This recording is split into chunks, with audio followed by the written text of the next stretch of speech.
Dime. Bueno, a ver, en general, si yo le pregunto, si tal vez yo le pregunto a usted cuáles eran los nombres de los papás de la Virgen María, ¿usted qué me responde? San Joaquín y Santa Ana, ¿verdad? Si pones a revisarte la Biblia, no aparece eso, o sea, no están en los libros canónicos, pero sí está en el Protoevangelio de Santiago, que es un libro apócrifo. Sí. En ese sentido, hay la chance, bueno, no la chance, ¿no? Sino, o sea, tal vez un poco entender por qué la Iglesia toma ciertos textos y los incluye en la Biblia católica que hoy en día conocemos, canónicos, libros canónicos, y por qué otros evangelios como el de Tomás, como el de, también sé que hay uno de Judas, el de Santiago, el de Judas, el de Tomás, el de María Magdalena, los dejan de lado. Sí.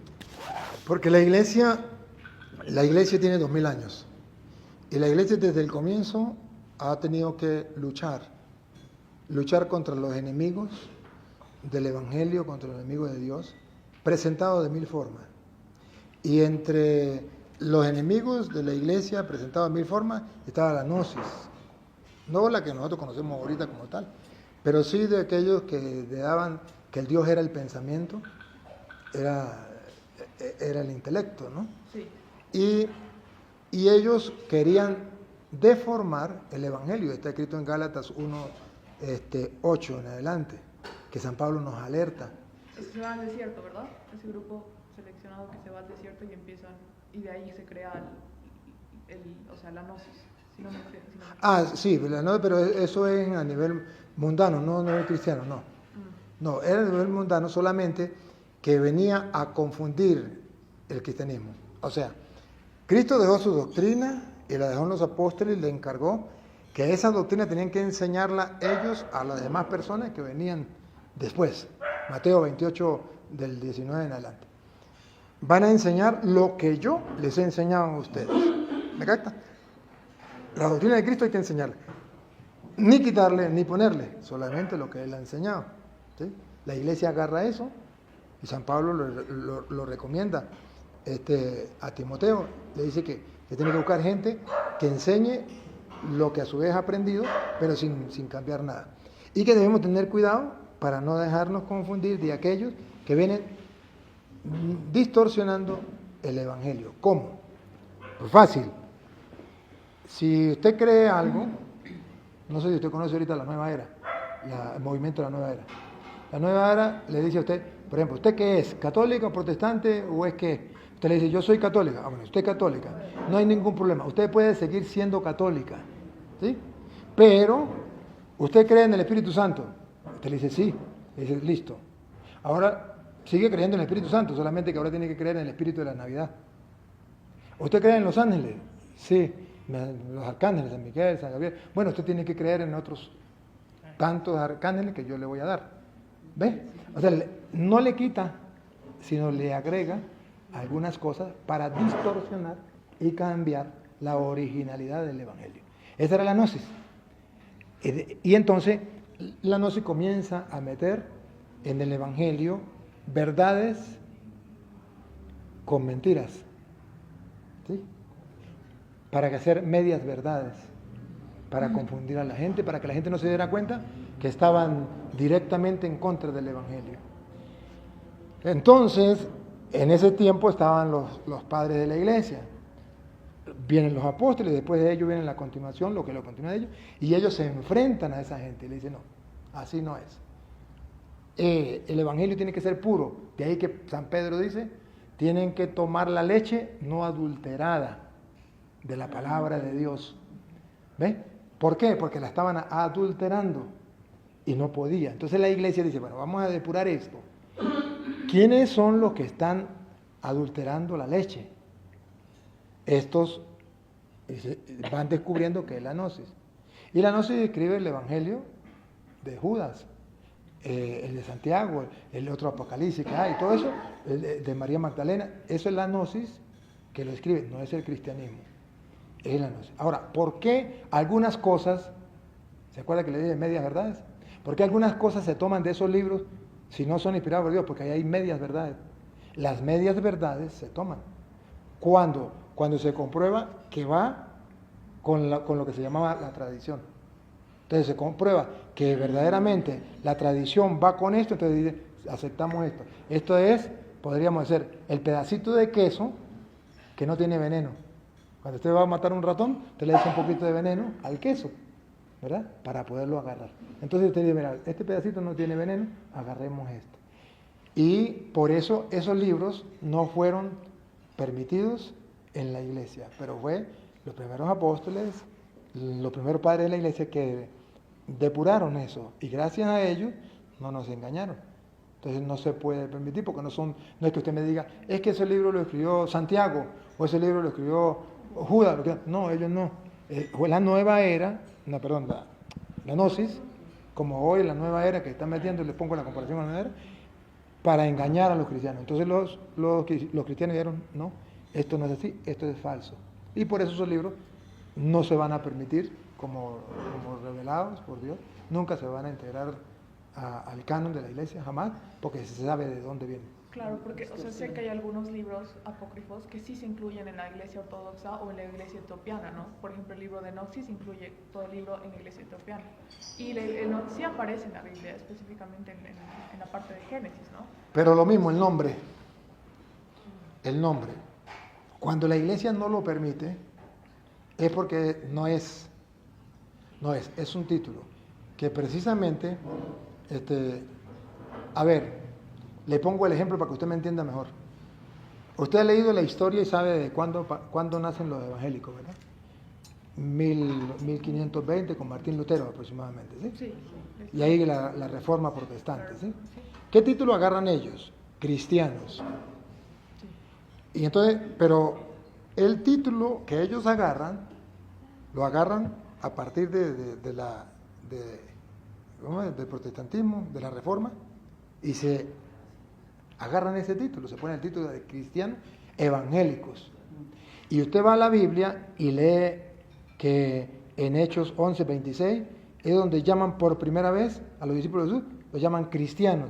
Entonces te dice, oye, aquí en Hechos dice que los llamaban cristianos y estos son cristianos, entonces ellos son los que vienen de Cristo.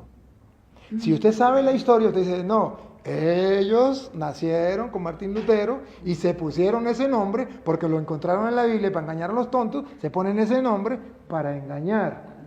Entonces usted descubrió dónde está la maldad. Es lo mismo en eso. El libro de Enoc, ¿se nombra en la Biblia? Sí se nombra. Pero los estudios que hizo la iglesia con ese libro, se da cuenta que ese libro no es el de Enoc. Entonces lo rechaza. Ahora, los otros lo aceptan porque dice, a nosotros nos parece que sí. Bueno, ese es el problema de ustedes. Pero la iglesia dice, no. Si un día la iglesia encontrara el libro de Enoc y comprobara que efectivamente viene desde esa época, ¿sabe que ahorita científicamente se puede comprobar que viene? La iglesia no tiene ningún problema en admitirlo, en incluirlo, pero que conste que viene de allá. No porque una persona diga, este es el libro de No, o este es el libro de los reyes, o de los no sé qué, ven, que otro libro, tercero de los reyes. Claro, porque en esa cuestión hay libros apócrifos que, o sea, por dato histórico, se ve que se crean antes que incluso libros canónicos, ¿no? Porque la Biblia se crean, ¿no?, después de la muerte de Cristo y con los primeros cristianos, está escrito en griego. Entonces, justamente por eso iba también mi duda, ¿no? Porque se sabe que hay libros apócrifos más antiguos que los libros canónicos. Sí, ¿y se llaman apócrifos? ¿Por qué? Apócrifo significa secreto. Secreto, oscuro. Oscuro. No hay, más que secreto, no es secreto, más que todo es oscuro. Su origen es oscuro. Y por eso es apócrifo. ¿Puedo aportar un poquito? Ajá. Los libros apócrifos a veces creen que son prohibidos, ¿no? En realidad esos libros, los canónicos, han entrado porque también los mencionaban los apóstoles y Jesús. Todos esos libros están mencionados, por eso son canónicos. Y otra cosa es que a veces esos apócrifos cuentan cosas como muy fantásticas, ¿no? Como que Jesús convirtió no sé qué en unos pajaritos o algo así, que no aportan al mensaje de la salvación. ¿no? O sea, porque Juan dice, hay muchas cosas que todavía podrían contarse y que no entrarían en todos los libros del mundo, pero en esos apócrifos a veces cuentan cosas fantásticas que no hacen a nuestra salvación, ¿no? Y gracias. Pero no solamente eso. Los apócrifos, cuando no van en el hilo con la doctrina, hay una confusión. Entonces, por ejemplo, miremos a María Magdalena, que María Magdalena fue la mujer de Jesucristo. Choca con los evangelios, con los 4 evangelios. Choca con las cartas, choca con todo. Entonces quiere decir que esa doctrina no es verídica. Y si esa doctrina es verídica, las demás son falsas. Entonces los otros 27 libros son falsos. Entonces nos quedamos con ese. Porque esa doctrina es totalmente distinta. Entonces la iglesia dice, no, esa es la que enseñaban los apóstoles, eso es lo que enseñaba la iglesia primitiva, no. Entonces quiere decir que ese libro no lo hizo ningún cristiano. Ahí también tengo otra Sí. cuestionante en referencia a eso, porque, o sea, si hay cuestiones de la Biblia que los católicos los tomamos como metáforas, y hay otras que las tomamos como verdaderas o ciertas, Sí. ¿no? Entonces, ¿cómo hacemos justamente para diferenciar de qué vamos a tomar como verdaderos, sí, al pie de la letra, o qué vamos a tomarlo como que, bueno, lo ha hablado como algo, una cuestión metafórica o una parábola para dar a entender ciertos significados? Por ejemplo, creo que es en Juan 14, cuando Jesús habla acerca de un príncipe, que lo podemos revisar después en la Biblia, y mi pregunta es, o sea, ¿eso lo puedo tomar como una parábola, como una metáfora, o lo puedo tomar así como tal cual, o sea, que realmente va a venir? Ajá. ¿Y cómo hace la Iglesia Católica esa distinción? Pues sí, normalmente hay detrás de cada, llamémoslo así, frase o versículo, capítulo, hay un trasfondo teológico que hay que buscar y ahí es donde está el trabajo de la teología, ¿verdad? Pero hay cosas que son claras y que no se necesita teología. Al que le haga un mal, tú hazle un bien. No necesita teología. Perdona y serás perdonado. No necesita teología. O sea, es así. Ama a tu prójimo como a ti mismo. No necesita teología, ahí no hay parábola, ahí no hay nada. Objetivo. Eso es objetivo. Ajá. Entonces, lo que es objetivo de la enseñanza de Jesús, en la vida cristiana como tal, nada. Todo así como está. Y ahí es donde se puede usar la palabra que se pelea, literalmente. Cuando Jesús dice, ama a tu prójimo como a ti mismo, es literal. Perdona y será perdonado, literal. ¿Sí? No, que la Biblia no se puede tomar literalmente. Digamos algunas cosas. ¿Y el Apocalipsis? El Apocalipsis es género apocalíptico, no es literal. Es un género apocalíptico. Entonces ahí sí es figurativo. Todo es figurativo. Pero lo demás, la demás parte de la Biblia, hay parábolas. Y entonces las parábolas normalmente, ahí dice parábolas, ¿no? Cuando es figurativo, pues también se va presentando, ¿no? Por ejemplo, donde dice que no se puede tomar literalmente. Si tu ojo derecho te da ocasión de pecado, arráncatelo. No vas a alentar torto al cielo con los ojos al infierno. Entonces nos damos cuenta, no por teología, sino por lógica y razonable, que no se refiere literalmente, sino que hay cosas que uno ama, aprecia y valora como el ojo, pero si hay ocasión de pecado, apartarse y tirarse de lejos a esa persona que lo hace. Pero entonces, cuando usted dice, ¿y qué es lo que sí y qué es lo que no? Entonces ahí es donde juega un papel importante el maestro. Exacto.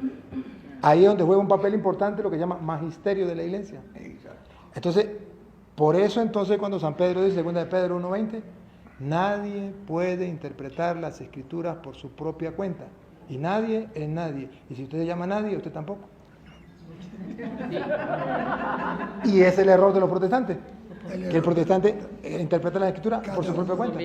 A su conveniencia. Entonces, cuando él quiere, pues agarra, esto es una parábola. O esto es simbólico. O está, ¿ves? Pero, y caemos, por ejemplo, en el caso de la Eucaristía, que los protestantes dicen, eso es simbólico. Pues Jesús no lo dijo en simbólico, lo dijo literalmente, ¿verdad? Si usted analiza todos los textos de la Eucaristía, Jesucristo está hablando literalmente de que es su cuerpo y que tienen que comérselo y que el que lo coma tendrá vida eterna. Y da las razones también, da las razones, y ahí sí las razones teológicas. Las razones teológicas, por ejemplo, de Juan 1:20, 1:29, cuando Juan vio a Jesús, dijo, ese es el Cordero de Dios que quita el pecado del mundo. Entonces, ¿por qué me lo tengo que comer? Porque es el Cordero que quita el pecado del mundo. Y el pueblo tenía que comer el Cordero. Y Dios nos estaba dando el Cordero. Y Jesús entonces acá dice, esto es mi cuerpo, que es entregado por ustedes. ¿Cuándo lo dijo? Cuando se sacrificaba el Cordero de Pascua. Entonces, se sacrificaba el Cordero de Pascua, entonces Él es el Cordero que yo tengo que comérmelo. Entonces, nos está dando a nosotros la vida. Pero el protestante que niega dice, no, pues es un mero símbolo. Pero es precisamente por negar el maestro. Que usted diga, bueno, hay cosas, por ejemplo, si usted quiere estudiar inglés, hay cosas que usted puede solita, pero hay cosas que tiene que acudir a un maestro, sea por internet o sea, pero tiene que acudir a alguien que le enseñe. No lo puede, porque si no usted inventa un inglés distinto, que no lo entiende ninguno de Estados Unidos, ¿verdad? Entonces, así también es la Biblia. De ahí la importancia, entonces, dentro de la iglesia, el celo de la iglesia, para que nos dejemos guiar por los maestros dentro de la enseñanza de la doctrina de Cristo, ¿no? Ahora, ciertamente, siempre trae una razón teológica lo que está escrito. Siempre trae. O sea, hay un trasfondo. Siempre hay un trasfondo. ¿Qué hay más? Y el trasfondo va muy unido al misterio. Porque el misterio no se puede explicar con palabras humanas. Porque si se puede explicar con palabras humanas, dejaría de ser misterio. Entonces, debe haber algunas palabras que lleve al ser humano con su razón tratar de medio entender el misterio, que no se puede entender nunca. Entonces, cuando uno quiere entender las Sagradas Escrituras y no ponerle la parte del misterio, entonces uno choca, porque se va con la luz de la razón al científico y pierde. Es como cuando usted agarra la Biblia y quiere estudiar la historia, porque la Biblia es historia, pero es historia de la salvación, no es historia universal, es historia de la salvación, es otra clase de historia. Y cuando usted la quiere tomar como historia universal, choca, ¿ve? Entonces, hay razones en la Biblia, muchas razones teológicas que lo ayuda a uno a interpretar. Por ejemplo, ahorita a mí me está dando mucha vuelta ahorita la razón la parte del pecado, ¿no? El misterio que hay en el pecado.